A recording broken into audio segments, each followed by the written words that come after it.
हैं indirect proportion. Indirect proportion में एक फिजिकल क्वांटिटी कम होती है तो उसके रिजल्ट में दूसरी फिजिकल क्वांटिटी ज़्यादा होती है, या तो एक फिजिकल क्वांटिटी ज़्यादा होगी तो दूसरी फिजिकल क्वांटिटी कम होगी। For example time and speed. अगर हम लोग घर से चल करके स्कूल आते हैं, स्पीड में डिस्टेंस कवर करते हैं तो टाइम हम लोग को स्कूल आने के लिए कम लगता है। This is one of the examples of indirect proportion. इसी तरीके से दूसरी एग्जांपल हम लोग लेते हैं। मान लो खूब सारा पिट खोदना है। पिट खोदने के लिए, पिट मीन्स गड़ा, गड़ा खोदने के लिए बहुत सारे वॉलेंटियर्स हैं।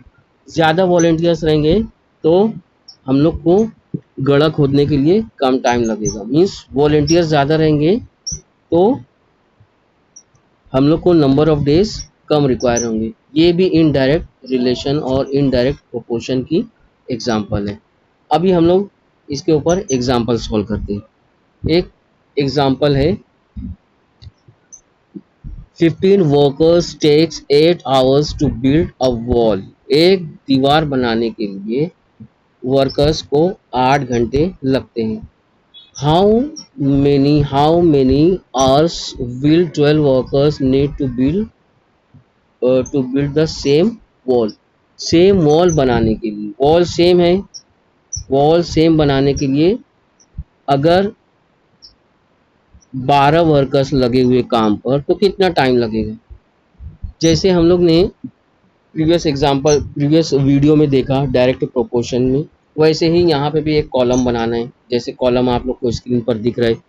कॉलम बनाने के बाद वर्कर्स लिखना है और आवर्स लिखना है, क्योंकि हम लोग को वर्कर्स दिए हुए और जो वर्कर्स कितने घंटा काम कर रहे हैं ये दिए हुए। वर्कर्स के नीचे वर्कर्स की क्वांटिटी लिखना है। यहाँ पे 15 वर्कर्स है, मैं यहाँ पे लिखूंगा 15।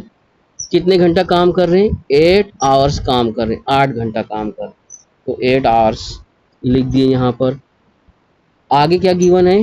How many hours will 12 workers, तो वर्कर्स कितने हैं? 12। और क्या पूछ रहा है? पूछ रहा है कितना टाइम लगेगा इन 12 वर्कर्स को काम करने के लिए। प्रीवियस वीडियो में जो हम लोग की डायरेक्ट प्रोपोर्शन की वीडियो है, अगर नहीं देखा हो तो आई बटन पे क्लिक करके वो देख सकते हैं। डायरेक्ट प्रोपोर्शन में हम लोग क्रॉस मल्टीप्लिकेशन करते थे, लेकिन इनडायरेक्ट प्रोपोर्शन में हम लोग आमने सामने जो नंबर्स है सिंपली इनका मल्टीप्लिकेशन करके इक्वेशन को फॉर्म करेंगे। फॉर एग्जांपल ये इनडायरेक्ट के रिलेशन है।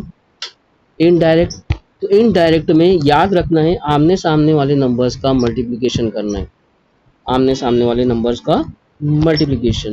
तो हम लोग क्या करेंगे? 12 का मल्टीप्लिकेशन करेंगे x के साथ, क्योंकि x हम लोग को फाइंड आउट करना है। इक्वल टू के दूसरी तरफ क्या लिखेंगे हम लोग?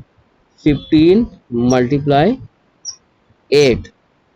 यहाँ पे ध्यान देना है 12 और x के बीच में मल्टीप्लिकेशन का रिलेशन है। x को यहीं पर रखना है, 12 को इस साइड इक्वल टू के इस साइड मूव करना है। और हम लोग को पता है जब भी हम लोग कोई किसी नंबर को इक्वल टू के उस साइड लेकर के जाएंगे तो उसके अंदर कुछ चेंजेस होते हैं, उसके ऑपरेशन में कुछ चेंजेस होते हैं। फॉर एग्जांपल अगर मल्टीप्लिकेशन करता है तो डिवाइड होगा। यहाँ पे 12 x के साथ मल्टीप्लाई करो तो यहाँ पे डिवाइड होगा, और यहाँ पे 15 इंटू 8 एज इट इज रहेगा, 15 इंटू 8।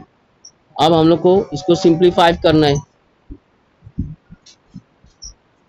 4 के टेबल में 12 आएगा, 4 3 ज़ा 12, 4 2 ज़ा 8। 3 के टेबल में 15 आएगा, 3 1 ज़ा 3,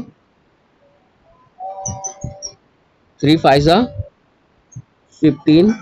क्या बचेगा? x is equal to 5 into 2, और 5 इंटू 2 मीन्स 10। तो हम लोग का आंसर क्या रहेगा? 10 आवर्स।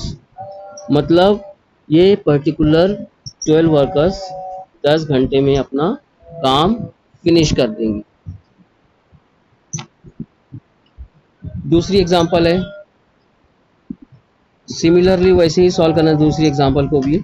यहाँ पे कॉलम बनाना है, यहाँ पे स्टूडेंट दिए हुए हैं। 1 स्टूडेंट है तो यहाँ पे 1 स्टूडेंट लिख दिए, कितने रिक्वायर रहेंगे, 80 डेज काम करने के लिए 80 डेज लिख दिया। फिर आगे क्या लिखा है, 4 स्टूडेंट, 4 स्टूडेंट यहाँ पर आ गया। हाउ मेनी, ये क्या पूछ रहा है, हाउ मेनी डेज, तो यहाँ पे हम लोग ने एक्स ले लिया।